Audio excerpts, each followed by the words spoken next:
오늘은 예수님의 제자 중인 한 사람인 가룟 유다를 통해서 우리가 또 교훈을 얻고자 합니다. 가룟 유다는 불명예스러운 이름이고, 또 우리가 이 사순절 기간 고난 주간만 되어지면 꼭 우리가 이렇게 째려보고 싶은 그런 인물이죠. 빌라도하고 가룟 유다, 로마 군병들, 예수님 판 제사장들, 이런 사람들을 우리 향해서 우리가 섭섭하고 또 원망의 또 미움의 눈초리를 보내기도 하죠. 이 가룟 유다에서 오늘 좀 생각하면서 놀랍게도 그 가룟 유다의 그런 모습들이 우리 안에 있다는 사실을 우리가 깨닫게 된다는 것입니다. 참 놀라운 일이고 슬픈 일입니다. 그래서 오늘 가룟 유다가 내 안에도 있다는 사실을 깨닫고, 깨닫는 것뿐이 아니라 이번 사순절 기간에 내 안에 있는 가룟 유다의 그런 흔적들, 모습들을 다 예수 이름으로, 성령의 능력으로 다 몰아내시는 복 있는 결단의 시간 되시기를 주의 이름으로 부탁합니다. 먼저 이름부터 좀 살펴보도록 하겠습니다. 가룟 유다라는 이름도 참 복잡합니다. 사실 해석에 대해서는 이전까지 많은 분들은 그 이름이 후대에 붙여진 이름으로 이렇게 생각을 합니다. 성경을 기록하면서 붙여진 이름으로요. 왜냐하면 가룟이라고 하는 것이 이 아람어를 근본으로 생각한다면 원어적으로 의미를 볼 때 이제 보다 복잡한 원어는 설명하지 않겠습니다만은 대체로 위선자, 거짓말쟁이 또는 배반자, 뭐 이런 식으로 해석이 되어진다는 겁니다. 그러니까 예수님을 판 제자였기 때문에 후대 사람들이 이 배신자 유다다 이렇게 이름을 적었다. 그래서 많은 분들이 사실 그렇게 믿어왔던 때도 있었습니다. 그러나 오늘날에는 조금 다르게 해석을 합니다. 이게 보편적인 해석인데요, 가룟 출신의 유다 이렇게 해석하는 것입니다. 오늘 본문에서도 읽었습니다만 우리 가룟 유다의 아버지 이름이 잠깐 나와요. 그 아버지 이름도 앞에 가룟이라고 붙였어요. 그 아버지도 가룟 지방 사람이고 유다도 가룟 지방 사람이다 이렇게 보여지는 것이죠. 실제로 요한복음 14장 22절에도 보면은 예수님의 제자 중에 유다라고 하는 이름을 가진 사람이 두 사람이 있거든요. 두 사람이 있는데 그 가룟 유다가 아닌 사람을 지칭할 때 가룟인 아닌 유다 이렇게 나와 있습니다. 그러니까 가룟 출신 유다가 아닌 유다를 성경에 기록해 놓고 있죠. 따로 별도로. 그래서 구별시켜 놓았습니다. 그래서 지금은 가룟 출신의 유다 이렇게 해석하는 것이 좀 보편적이지 않나 이렇게 생각을 합니다. 더 중요한 것은 그가 어디 출신이고 또 무슨 일을 하는 사람이고 그것이 중요한 것이 아니겠죠. 우리가 가룟 유다 하면은 딱 한 가지만 생각합니다. 예수님을 은삼십계 받고 판 참 못된 제자, 주님을 배반한 제자, 이렇게만 알고 있다는 것입니다. 어떤 사람은 참 궤변을 또 늘어놓기도 해요. 가룟 유다가 만약에 예수님을 팔지 않았으면 예수님이 십자가를 지실 수 없었을 것이고, 그러면 우리도 구원받을 수 없었으니 우리는 가룟 유다에게 고마워야 한다 이런 궤변을 늘어놓습니다. 뭐 어떤 영화나 잡지에서, 사실 이렇게 유력한 잡지에서도 이 얘기를 한 적이 있습니다. 그러나 그것은 자기들 생각이겠죠. 유다가 예수님을 안 팔았다고 해서 예수님이 이 땅에 제물로 오셔서 십자가를 지시지 않았겠습니까? 예수님께서도 하신 말씀 중에 그 부분에 대해서 하신 말씀이 성경에 기록되어 있습니다. 마가복음 14장 21절에 인자는 자기에 대하여 기록된 대로 가거니와, 다시 말씀드려서 유다가 아닐지라도 예수님은 어떠한 방법으로든지 십자가를 지셨을 것이다 라는 말씀이죠. 그러나 인자를 파는 그 사람에게는 화가 있으리로다. 그 사람은 차라리 나지 아니하였더라면 자기에게 좋을 뻔하였느니라. 그가 태어나지 않았으면 그 사람에게는 좋은 일이고 차라리 좋을 뻔했고, 그가 태어나지 않았더라도 나는 예정대로 십자가를 졌을 것이다, 그런 의미의 말씀을 하신 것입니다. 한편 예수님의 마음에 가장 아픔을 준 제자가 있다면 가룟 유다가 아닌가. 차라리 나지 않았으면 좋았을 걸 라고 말씀하실 정도로 너무 안타까우신 거예요.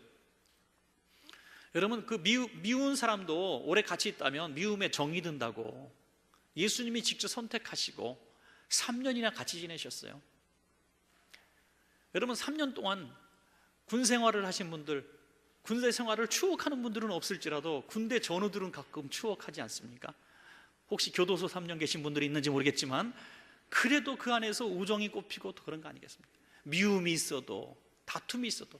그래서 오래 같이 산 우리 사람들은 정으로도 살아간다, 이런 말이 있습니다. 근데 예수님이 이 제자를 얼마나 사랑하셨겠습니까? 기대하셨겠습니까? 그런데 그 제자가 예수님을 은삼십계 받고 거래했습니다. 십자가에 못 박히도록. 마치 자식에게 버림당한 것 같고 팔리운 것 같은 그런 마음을 가지셨을 때 얼마나 아프셨을까 하는 생각을 해보게 됩니다. 그렇지만 우리는 오늘 이 시간에 더 중요한 거 처음에 말씀드렸습니다만은 그 유다가 내 안에도 있다. 나도, 우리도 예수님께서 선택하신 부르심을 받은 성도인 줄로 믿습니다. 여러분, 교회가 뭡니까? 교회는 부르심 받은 자들의 모임 공동체가 교회라고 하는 것입니다. 오늘 저와 여러분 예수님이 선택하셔서 이 자리에 오게 되었습니다. 그런데 우리도 예수님의 제자로 살아가면서 유다가 될 수 있다는 겁니다. 왜냐하면 우리에게도 유다의 DNA가 있기 때문이죠. 오늘 그것을 발견하는 자는 복이 있고 그것을 몰아내서 이 문제를 해결하는 자는 더 복이 있을 줄로 믿습니다. 자, 저는 오늘 본문을 중심으로 유다에게서 발견할 수 있는, 또 우리에게서 발견할 수 있는 유다가 가진 성품 세 가지를 보았습니다. 하나는 돈을 사랑하는 가룟 유다의 모습입니다. 여러분, 가룟 유다는 처음부터 돈을 사랑하는 사람이다 이렇게 성경이 기록된 적은 없습니다. 그렇지만 그는 똑똑한 사람이었던 것 같아요. 계산을 잘하는, 산수를 잘하는 사람이고 또 굉장히 조직적인 사람입니다. 돈을 관리한다는 것이 얼마나 어렵습니까, 여러분? 돈 관리가 참 어렵습니다. 수입, 지출 잘 해가지고 제자 공동체가 굶지 않도록 이렇게 잘 관리하는 거 쉬운 일이 아닙니다. 뭐 꼭 사야 될 물건들도 사야 되기 때문에 참 잘 조절해야 했습니다. 그래서 굉장히 체계적이고 조직적인 사람, 기업에서 꼭 필요한 사람입니다. 그래서 가룟 유다에게 제자 공동체의 재정을 맡겼습니다. 그들이 사실 무슨 생산적인 일을 했기에 재정이 있었겠습니까? 뭘 물건을 파는 상점도 아니고 공장도 아니고 직업도 안 가졌기 때문에 예수님께서 각 곳에 다니면서 병자를 치료하시고 또 말씀을 증거하실 때 수많은 사람이 모였지 않습니까?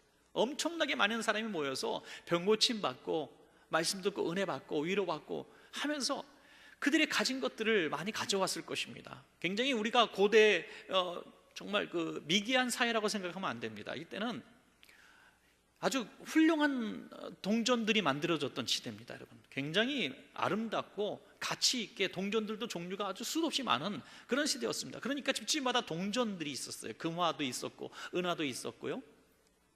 그런 돈들을 잘 감춰놨던, 땅속에 묻어놓거나 어떤 괴짝에 숨겨놨던 그런 돈들을 정말 죽을 병에서 고침받았으니 얼마나 고맙습니까? 그래서 많이 가져왔으리라고 생각을 해요.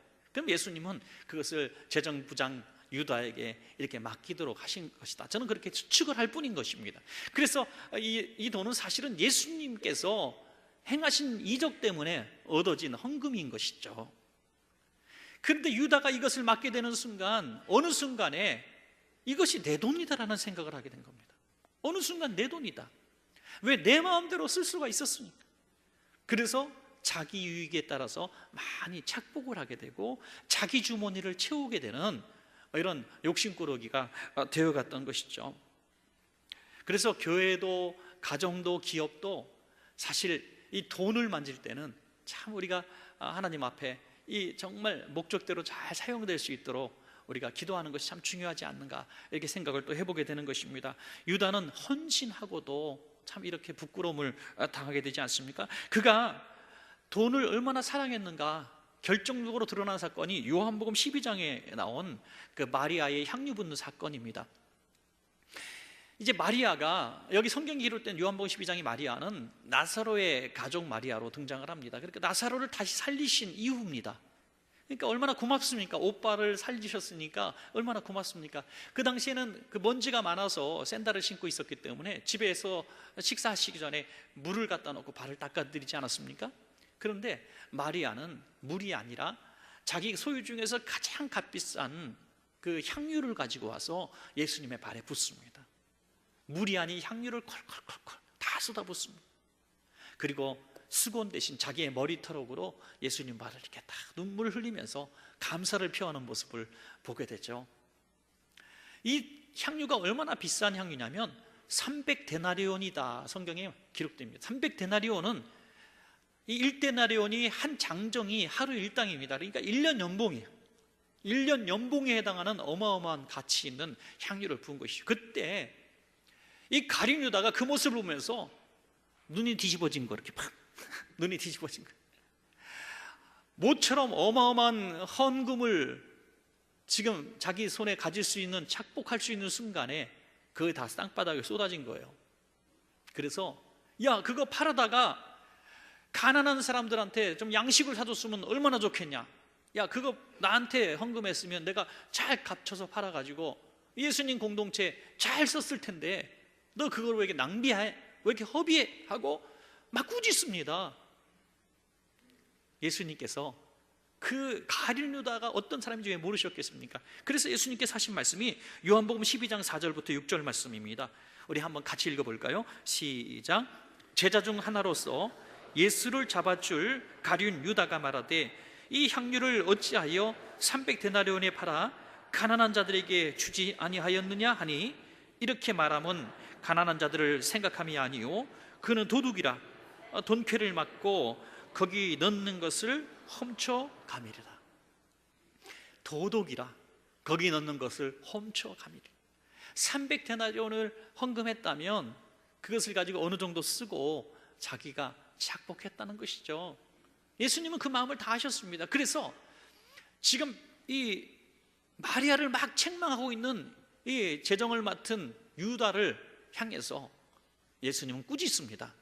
왜 이 여인을 괴롭게 하느냐? 왜 네가 뭔데 큰 소리 쳐? 좋은 일을 한 여인이다 하고 오히려 유다를 꾸짖는 것입니다. 예수님 마음은 그랬을 것 같아요. 예수님은 참 속도 좋으셔요. 저는 이랬을 것 같아요. 야, 이 도둑놈아, 너 그거 받아가다가 네가 착복하려고 그러는 거 아니야, 놈아? 내가 모를 줄 알고 내가 그냥 보자 하니까 진짜 보이네 막 이러면서 화를 냈을 거예요. 근데 예수님은 그런 말씀을 하지 않으시는 거예요. 그냥 이 여인이 좋은 일 했으니 가만두어라, 책망하지 마라. 그런데 이 말씀을 듣고 유다가 잘못했습니다, 제 속을 다 들여다보시니 너무 잘못했습니다라고 했어야 했는데, 이 다른 복음서 마가복음서에 보니까 이것을 연관성을 짓는 사건을 바로 이어서 기록하고 있는데, 이 예수님께 책망받은 직후에 나갑니다. 마가복음에서는 직후에 나가서 대제사장들을 만나서 예수님 팔 의논을 한지라 이렇게 나와요. 더 이상 나는 여기서 돈을 뺄 방법이 없구나라고 깨달은 것이죠. 예수님은 야, 네가 도둑이야 한 것을 이제 말씀하신 거예요. 말하자면 자기는 깨달은 거예요.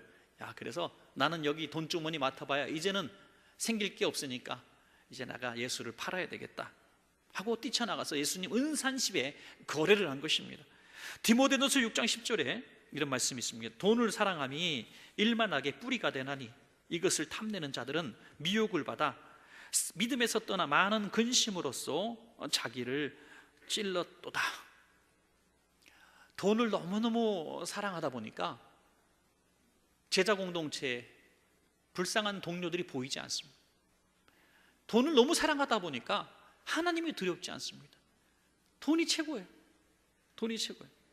여러분, 돈을 사랑하는 사람과 돈을 좋아하는 사람은 다른 개념이에요. 여러분, 저한테 한번 물어봐 주세요. 목사님은 목회를 하시니까 돈이 뭘 필요하겠어요? 예. 목사님 돈 별로 안 좋아하시죠? 돌 보는 것처럼 천만에 그런 말씀 하지 마십시오. 저도 돈을 좋아합니다. 예. 돈을 좋아하고 또 돈을 잘 쓰는 것을 즐거워합니다. 여러분, 돈을 좋아하지 않는 사람이 세상에 어디 있습니까? 예.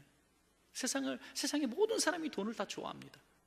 그러나 돈을 사랑하는 사람과 좋아하는 사람의 가치는 비교할 순간이 왔을 때 드러나는 것이죠. 저울질할 때, 돈이냐 가족이냐 할 때 가족을 사랑하는 사람은 돈을 포기합니다. 명예냐 돈이냐 할 때 명예를 지키기 위해서 돈을 포기합니다. 건강이냐 돈이냐 할 때 건강을 지키기 위해서 돈을 포기합니다. 어떤 뉴스 보니까 아이폰 사고 싶어서 신장을 파는 청년의 얘기가 나오더라고요. 멍청하다고 말하기까지 너무 입이 부끄러운데 신장보다 아이폰을 더 소중히 여기거든. 돈. 참 불쌍한 세태입니다. 물질 만능주의가 이렇게 세상을 병들게 만든 거죠. 돈 때문에 얼마를 손에 쥐기 위해서 택시기사를 칼로 찌르고 말이죠. 몇십만 원 그거 손에 쥐려고. 돈의 가치를 세상 어떤 것보다 높이는 사람은 돈을 사랑하는 사람이고, 어떤 저울질하는 순간에 돈을 포기할 수 있는 사람은 돈을 좋아하는 사람입니다. 이 가룟 유다는 예수님과 은 30개를 저울에 달아보면서 은 30개를 택했다는 거예요. 물론 본질적인 개념에는 은 30을 얻기 위해서 예수님 판 건 아닐 겁니다. 왜? 은 30의 가치는 사실 노예 한 사람 값에 불과하고 아주 소액이에요. 별 볼 일 없는 돈입니다. 이 300데나리온에 비하면 아주 품돈이에요. 이 가룟 유다의 마음속에는 오직 돈에 눈이 멀었기 때문에 돈 하다 보니까 미쳐버린 거예요. 예수님도 보이지 않고 제자들도 보이지 않고 아무것도 안 보이니까 오직 나만 행복하면 돼, 나만 잘 먹고 살면 돼, 이런 개념 속에 미쳐버린 것입니다. 여러분, 이렇게 돈을 사랑하는 결과가 뭡니까? 돈을 한 푼도 써보지 못하고 결국 믿음대에서 떠나게 되고 그 돈이 자기를 찔러서 비참한 최후를 마치게 되는 것이죠. 마가복음 10장에 보면 바로 이런 청년이 나와요. 저울질하는 청년, 아주 부자 청년이 옵니다. 이 사람은 굉장히 인격적으로도 훌륭하고 정치적인 역량도 있고 지식도 있습니다.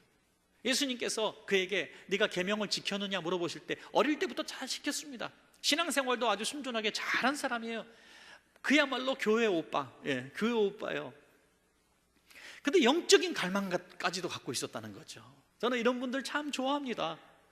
많은 것들이 다 여유가 있고 안정됐는데 그것보다 더 영적인 갈망하는 사람, 어떻게 하면 내가 하나님을 만나볼 수 있을까? 내가 어떻게 하면 말씀을 좀 더 공부를 해서 성경 말씀이 조금 더 내게 이해가 되어지고 믿어질까? 막 열정인 갈망을 가진 분들 참 예수님의 마음에도 기뻤을 것 같아요. 그래서 예수님이 그를 제자로 삼고 싶었던 이런 모습을 보입니다. 야, 네가 가진 모든 것들을 다 팔아가지고 가난한 자들에 주고 넌 날 따라다녔으면 좋겠다. 너 나랑 같이 다니자. 예수님 마음에 꼭 들은 거예요. 또 한편 저는 생각해 봅니다. 예수님은 12제자 외에 한 명의 제자도 더 삼지 않으셨어요. 그러니까 예수님이 정말 이 청년을 제자로 삼고 싶었다면 이전에 삼으셨을 거예요. 제가 이 성경을 읽으면서 판단하기는 예수님의 그의 믿음이 돈이냐 예수님이냐 선택하라는 것 같아요. 테스트 같아요. 테스트 하신 것 같아요. 오늘 예수님께서 오늘 저와 여러분에게 우리의 소유를 테스트 하신다면 우리 어떻게 할까? 오늘 이 청년의 모습과 똑같지 않습니까? 어떤 결론을 내렸습니까? 마가복음 10장 22절에 그 사람은 재물이 많은 고로 이 말씀으로 인하여 슬픈 기색을 띠고 근심하며 가니라. 결국에는 포기할 수 없어서 내려놓고 자기 집으로 돌아갑니다. 돈을 사랑했다는 개념 이렇게 굳이 비하하고 싶지는 않지만 저울에 올려놓은 거예요. 자기 재산과 예수님 가치가 자기 재산보다 더 낫다고 생각하지 않은 것이죠. 그래서 예수님을 포기했다고 보는 것입니다. 사랑하는 여러분, 우리 마음속에도 이런 유다의 마음, 이 청년의 마음이 혹시 발견되어졌다면 우리도 유다입니다. 여러분, 오늘 이런 사순절 기간에 우리 마음속에 저울질하고 있는 이 가치 판단의 기준이 잘못되었다면 오늘 우리가 깨닫고 근심하고 정신을 차려서 예수님보다 물질을 더 사랑하는 마음 내려놓고, 가족보다 물질을 내려놓고, 생명보다 물질을 사랑하는 마음 내려놓고, 우리가 물질을 저 밑바닥에 깔아야 돼요. 그래서 보다도 고상한 하나님의 사람이 되시는 사순절 기간 되시기를 주의 이름으로 축원합니다. 여러분, 자, 두 번째로 사단에게 마음을 빼앗긴 유다의 모습입니다. 사단에게 마음을 빼앗긴 유다의 모습이 우리 안에서도 종종 발견되어지는 것입니다.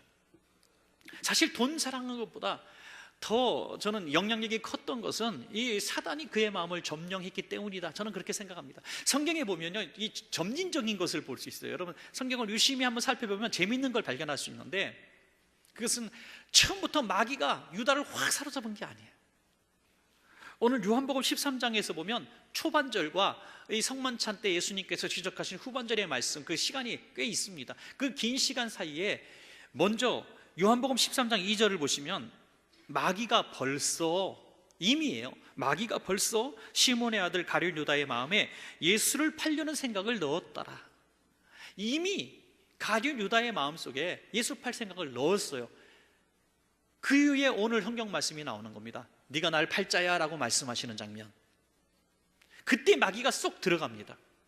그러니까 이미 마귀는 그 순간에 들어갔다기보다 이전에 이미 입지를 하고 있었던 거예요. 너는 내 거야, 너는 내 거야, 너는 내 거야. 이 앞에 부분은 정확히 말씀드리면 마귀의 생각만 넣은 상태. 두 번째, 예수님이 떡 조각 찧어주실 때 마귀가 들어갔을 때는 마귀가 자체로 들어가서 완전한 주인 노릇하는 상황으로 바뀌어지는 모습이죠. 자, 요한복음 13장 26절 27절 같이 한번 읽겠습니다. 26절과 27절 시작. 예수께서 대답하시되 내가 떡 한 조각을 적셔다 주는 자가 그니라 하시고 곧 한 조각을 적셔서 가룟 시몬의 아들 유다에게 주시니 조각을 받은 후 곧 사탄이 그 속에 들어간지라. 이에 예수께서 유다에게 이르시되 내가 하는 일을 속히 하라 하시니. 아멘. 이제 예수님께서 너희 중에 나를 팔 자가 있다 하면서 떡 조각을 찍어서 주면서 내가 떡을 찍어다 주는 사람이 그니라 하고 유다에게 주시는 거예요. 그러면은 우리는 이 성경을 읽고 있는 우리들은 야, 이 가룟 유다가 진짜 창피했겠다. 나를 팔 자가 있다. 베드로가 그 사람이 누굽니까? 그러니까 내가 떡을 찍어서 주는 사람이 그니라, 그가 나를 팔 자다 하면서 유다에게 주셨단 말이에요. 유다가 얼마나 부끄러웠을까요? 그런데 여러분, 놀라운 것은요, 유다가 그 떡을 받고 화가 나가지고 뛰쳐나갑니다. 뛰쳐나가서 예수님을 당장 팔아버리려고 의논하기 시작해요. 그런데 다른 모든 제자들은 이 상황을 어떻게 이해하고 있었는가? 저가 예수님의 무슨 명령을 받고 무슨 필요한 물건을 사러 나가는가 보다라고 생각했다고 성경은 말씀하고 있어요. 그러니까 다른 제자들은 가룟 유다가 예수님을 팔자라고 예수님이 지적했다고 생각조차 하지 않았다는 겁니다. 이 상황의 어떤 해석을 보면 왜 유다는 그런데 발끈하여 나갔습니까? 유다의 마음속에 이미 예수 팔 생각이 있었기 때문입니다. 여러분, 우리가 도둑이 뭐가 저린다 그래요? 제발이죠. 어떻게 아십니까 여러분? 경험하셨어요? 도둑이 제발 저리고요, 죄진 사람은 저 멀리서 경찰이 오는데 날 잡으러 오는 것 같아서 도망갑니다. 예. 죄진 사람은 더 큰 소리 내요. 내가 죄 안 졌다고 큰 소리 칩니다. 왜 나를 의심하냐고 큰 소리 칩니다. 예. 나는 절대 그런 말 하지 않았다고 먼저 얘기합니다. 이게 죄진 사람이 제발 저린 거죠. 유다는 자기 마음속에 부끄러움이 일어난 겁니다. 갈등이 일어난 겁니다. 이때 주님 앞에 돌아왔으면 얼마나 좋았을까요? 그러나 이미 마귀가 그를 온전히 주장하고 있는 상황이었기 때문에 마귀가 쏙 그에게 들어갑니다. 여러분, 마귀는요, 강력하게 우리에게 들어오는 게 아니라 우리가 틈을 보일 때 들어오는 것을 기억하시기 바랍니다. 틈을 보였기 때문에 들어오는 거예요. 예수님도 문 밖에 서서 문을 두드리는 인격의 주님이십니다. 마귀도요, 강력하게 그냥 들어오는 게 아니라 우리의 상실의 고통, 사별의 아픔, 경제적인 가난, 또 못배움의 아픔, 외모의 컴플렉스의 아픔, 무시당한 고통, 삶의 고난들, 이렇게 찌들고 고통스러워서 정말 살고 싶지 않을 때, 너무나 힘들 때 우리 느슨해진 틈을 통해서 마귀가 들어오는 거예요. 여러분, 이미 마귀가 예수 팔 생각을 넣어서 혼란이 일어났을 때 예수 이름으로 이 끔찍한 생각이 떠나갈지어다라고 선포했더라면, 떡을 적어서 줬을 때 예수님 정말 죄송합니다, 어떻게 하셨어요? 저 그러려고 했는데요, 예수님 제가 잘못했습니다라고 회개했다면 놀라운 일이 벌어졌을 텐데 이미 그 틈이 너무나 컸어 마귀를 받아들여 버렸어요. 여러분, 우리가 죄질 때 누구 때문에 내가 죄졌다고, 내가 저 사람 때문에 화가 났다고, 내가 아무개 집사님 때문에 내가 신앙생활 똑바로 못하게 되었다고 이렇게 얘기하는 사람은 큰 잘못하는 사람이에요. 왜? 내가 내가 틈을 보였기 때문에 내가 마귀에게 사로잡힌 거예요. 신앙생활 잘못하는 게 믿지 않는 우리 가족 때문이라고, 핍박하는 형제 때문이라고 그렇게 생각했다라면 우리가 여전히 가룟 유다인 거예요. 우리가 틈을 보였기 때문입니다. 에베소서 4장 27절에 마귀에게 틈을 주지 말라. 할렐루야. 틈을 주지 말라. 마귀가 생각을 넣었을 때 틈입니다. 나를 위로하는 척 다가옵니다. 나를 이해하는 척 다가옵니다. 마치 아담과 하와에게 야 하나님이 먹지 말라 그랬다며, 야 하나님 너 하나님처럼 될까 봐 그래. 하나님과 사람 사이에 이간질 시키는 거예요. 이간질 시켜서 그 섭섭한 마음을 주는 거예요. 여러분, 우리가 신앙생활할 때 이 섭섭함이 들어올 때, 예수님에 대해 섭섭함이 이제 쌓여진 거잖아요. 이 마리아의 사건 때 화 한 번 났는데 지금 떡까지 찍어서 네가 날 팔자야 하시니, 대놓고 나를 무시하시니, 그래 진짜 내가 안 팔려 그랬는데 왜 결심했어요. 내 예수 팔 거예요. 이렇게 결단해놓은 순간이 되어버렸잖아요. 정당성을 부여했습니다. 예수님 때문이, 이거 나 때문이 아니야. 예수님 당신이 나한테 잘못해서 그런 거야. 우리가 신앙생활하면서 얼마나 많이 그러는지 몰라요. 난 목사님 때문에 내가 교회 안 나가는 거예요. 내가 장로님 때문에, 집사님 때문에 시험 들어갖고 내가 교회 안 나가는 거예요. 내가 교회 안 다니는 건 다 그 사람 때문이에요. 내가 20년 전에 사업할 때에 돈 떼어먹고 떠난 아무개교회 장로 때문에 내가 교회 안 나가는 거예요. 어쩌면 그런 거 20년 거니까 다 기억을 하시는지 알 수가 없어요. 어떤 이유로 정당성을 부여해도 우리는 가룟 유다예요. 틈을 보이고 넘어간 거, 마귀가 나를 다스리고 있는 것은 내 잘못입니다. 틈이 조금이라도 벌어졌을 때, 마귀가 입질할 때 우리 마음속에 이 가룟 유다의 모습이 있다면 빨리 타산지석으로 삼으시고, 내게서 역사, 나를 사로잡으려고 나를 망하게 만드는 악한 마귀야 떠나갈지어다 라고 온전히 선포하셔서 오늘도 다시 회복되어지는 유다가 되시기를 주의 이름으로 축원합니다. 여러분, 마지막 세 번째는요, 회개할 줄 모르는 가룟 유다의 모습입니다. 회개할 줄 모르는 완악하고 강팍한 유다의 모습이 우리 가운데도 얼마나 많이 있는지 몰라요. 저는 잘 모르겠습니다만은, 만약에 믿지 않는 사람들, 교회를 다니지 않는 사람들에게 혹시 예수님의 제자 중에서 이름 아는 사람 얘기해 보세요 하면은, 잘 몰라도 뭐 유럽 여행을 좀 다니거나 이 소아시아를 좀 터키 지방이나 이렇게 좀 다녔던 사람들은 이름을 두 사람 정도 들 수 있습니다. 그러니까 첫 사람은 보통 베드로를 듭니다. 왜냐하면 베드로 대성당도 받고 뭐 베드로가 누군지 압니다. 또 베드로는 예수님의 수제자고 정말 유명한 제자고, 우리 캐톨릭 신자에게는 초대 교황으로 인정하는 그런 분이죠. 그러니까 누구든지 베드로 이름은 다 압니다. 또 한 사람 좀 기억해 볼래 하면은 가룟 유다를 기억한다는 거죠. 예수님을 판 제자. 실제로 유적지 가면은 가룟 유다에 대한 동상도 있고 그런 유적에 많은 사료들이 있습니다. 그 역사적으로 그는 예수 판자로 끊임없이 증언하고 있는 것이죠. 그런데 놀랍게도 여러분, 예수님의 성만찬 자리에서 예수님이 1대1로 지칭하시면서 네가 나를 팔 자야, 네가 나를 배반할 자야 얘기한 두 사람이 바로 베드로와 가룟 유다였다는 거죠. 그 12명의 제자 중에서 딱 두 사람을 거론하십니다. 베드로에게 말씀하십니다. 너는 다구기 전에 나를 3번 부인할 거야. 수제자에게. 베드로는 이거 부인합니다. 아유, 예수님 무슨 말씀을 그렇게 하십니까? 죽을지언정 나는 예수님을 부인하지 않겠습니다. 가룟 유다에게 말씀하십니다. 떡을 찍어주면서 네가 나를 팔 자야. 1대1로 딱 말씀하신 거예요. 그런데 부인이 아니라 뛰쳐나가는 거죠. 자, 그러나 결론은 어떻게 됩니까? 역시 말씀대로 베드로는 예수님을 부인합니다. 저주합니다. 나 예수 안 믿는다고 예수님을 부끄럽게 만들었습니다. 가룟 유다도 은 30개 말고 예수님을 팔아 넘겼습니다. 통곡하고 후회하는 것도 똑같았습니다. 베드로도 다구는 소리만 날 때마다 예수님 판 것을 후회하고 통곡했습니다. 부인한 걸 통곡했습니다.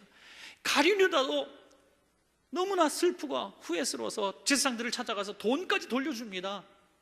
나 예수님 판 거 물르고 싶다고, 나 돈 필요 없다고 회개했습니다. 그런데 끝에 결론은 어떻게 됩니까?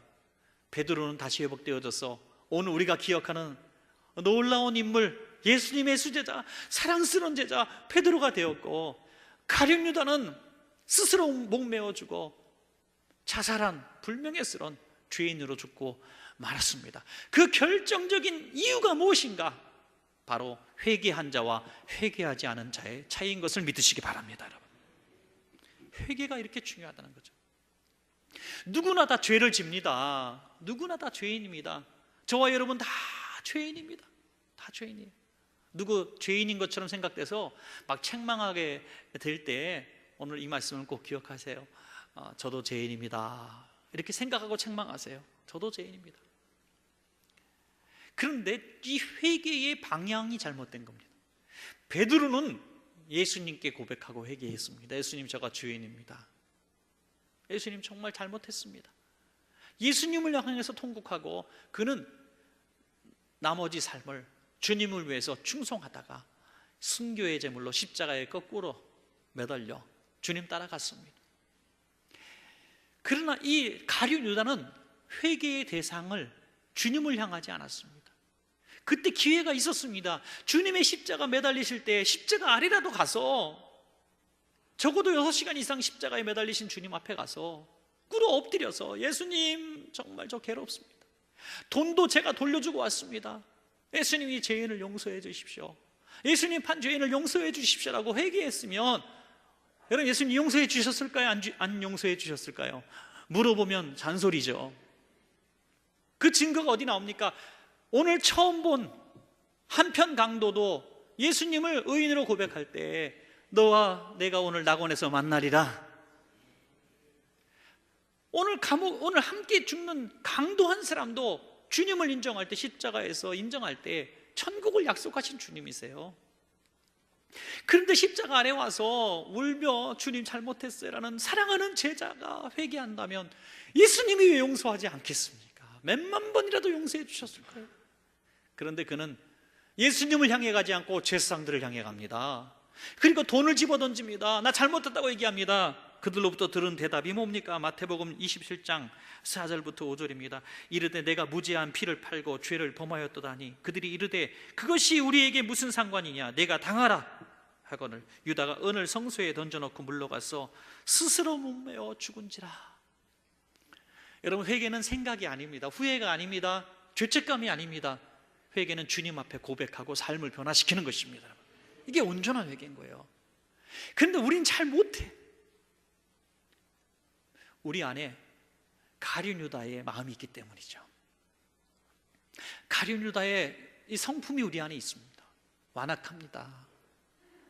그렇게 집회 때 은혜 받고 예수 십자가 나를 위해서 고난당했다는 걸 믿고 가슴을 치고 오늘도 예배 시간에 눈물로 회개하는데, 예배 끝나고 나가서 오늘 요즘에 서운한 김 집사님 얼굴 딱 마주치면 갑자기 영하 20도로 팍 떨어지고 얼굴에 고드름이 걷히면서 그분이 먼저 화해 좀 하려고 집사님 하고 싹 지나간단 말이죠. 어떤 소리도 이렇게 제가 잘 내는지 몰라요. 마음은 안 그런데 나도 손 내밀고 싶은데 왠지 그거 잘 못해. 왜 못해요? 우리 안에 가룟 유다의 DNA가 있기 때문이죠.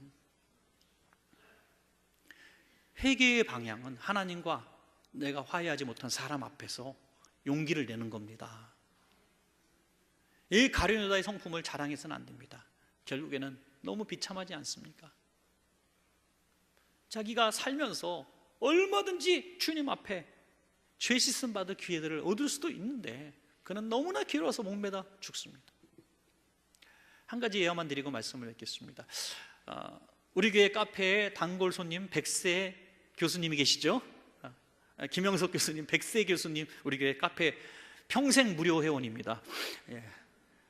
앞으로 한 20년은 더 사실 것 같아요.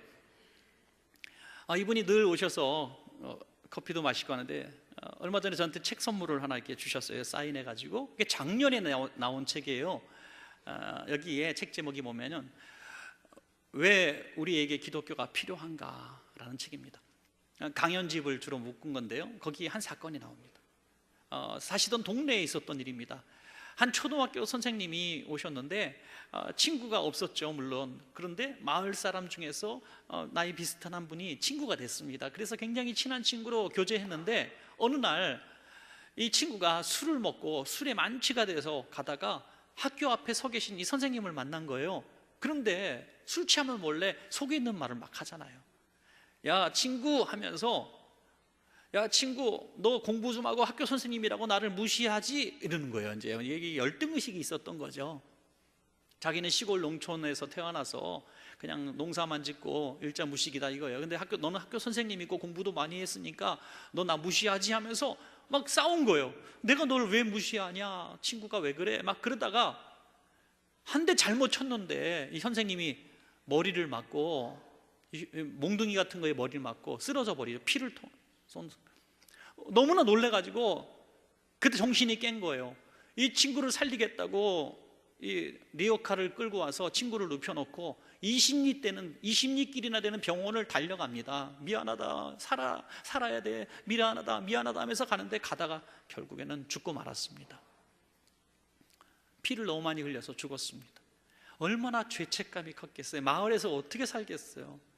그런데 그 피해자인 교사 가족이 참 좋은 사람들인 거예요. 저 둘은 너무나 친한 친구고 가족끼리 잘 아는 사람인데 일부러 죽일 사람이 아니라고 법원에 탄원서를 내준 거예요. 너무나 고맙잖아요. 그래서 불과 3년 반만 살고 나왔습니다. 살인죄인데 나왔지만 더 미안한 거예요. 그래서 이분들 곁에 살 수가 없어서 다른 마을로 이사 갔는데 결혼도 하고 아기도 낳아서 아기가 돌이 되었습니다. 아기가 돌이 되었어요. 그때까지 그 죄책감이 견딜 수 없어서 잠깐 나갔다 오겠다고 하더니 마을 전신주에 목을 메고 자살을 했습니다. 동네 사람들이 다 보는 길목에서. 그런데 그 모습을 본 아내가 했던 말이 더 기가 막힌 거죠. 이제는 좀 편해졌을 겁니다 라고 얘기했다는 거예요. 이제는 좀 편해졌을 겁니다. 그 젊은 총각 시절에 그 젊은 학교 선생님 친구를 때려 죽이고 너무나 미안하고 후회스럽고 죄책감에서 하루를 살아도 사는 게 아니었던 거죠. 오죽하면 이제는 편해졌을 거예요. 죽은 남편을 둔 아내가 그런 소리 했겠어요. 여러분, 왜 우리에게 기독교가 필요합니까? 이 책 제목처럼 무슨 얘기를 하시려고 이 예화를 적었습니까? 끔찍한 얘기, 슬픈 얘기입니다. 왜 적으셨습니까? 우리에게는 어떤 실수를 해도 온전한 회개의 비결이 기독교에게 있기 때문입니다. 온전한 기독교인의 회개를 했다면 그는 이렇게 했어요. 그 가족에게 찾아가서 자기의 실수였나라고 눈물로 통곡으로 그 가족에게 사죄했어야 합니다. 그리고 자기가 열심히 살아야 합니다. 열심히 살면서 친구가 살았던 생애만큼 살았어야 했어요. 그리고 그 가족을 위해서 열심히 돈 벌어서 그 아들이 못했던 효도를 자기가 대신했어야만 했습니다. 이게 온전한 회개입니다. 이게 온전한 회개. 죽는 걸로 끝나는 거, 이게 유다입니다. 죽음은 끝이 아닙니다. 멸망이요, 지옥이 기다리고 있는 거. 사랑하는 여러분, 우리 안에 혹시 이 가룟 유다의 죄악이 나를 괴롭게 한다면 완악한 내 마음을 깨트려서 온전한 회개, 제대로 된 하나님 기뻐하시는 회개에서 다시 일어서시기를 주의 이름으로 축원합니다. 잠언 28장 13절에 자기의 죄를 숨기는 자는 형통하지 못하나 죄를 자복하고 버리는 자는 불쌍히 여김을 받으리라. 아멘. 회개가 이렇게 중요한 것입니다. 말씀을 맺겠습니다. 우리 안에 이 세 가지 성품이 혹시 있습니까? 돈을 어떤 가치보다도 높이는, 가족보다, 신앙보다, 예수님보다, 교회보다 사랑하는, 돈 사랑하는 마음이 있다면 큰일입니다. 또 사단이 내 마음을 입지를 하고 나중엔 점령까지 해버리는, 순차적으로 이런 마음까지 가면 큰일입니다. 그리고 죄를 지었다 할지라도 유다식 회개 방법은 참 큰일입니다. 저와 여러분, 오늘 유다를 통해서 배운 내 안에 있는 또 다른 유다를 오직 내 힘이 아닌 성령의 능력으로 쫓아내시고 다시 일어서시는 이번 사순절 주간 되시기를 축원합니다.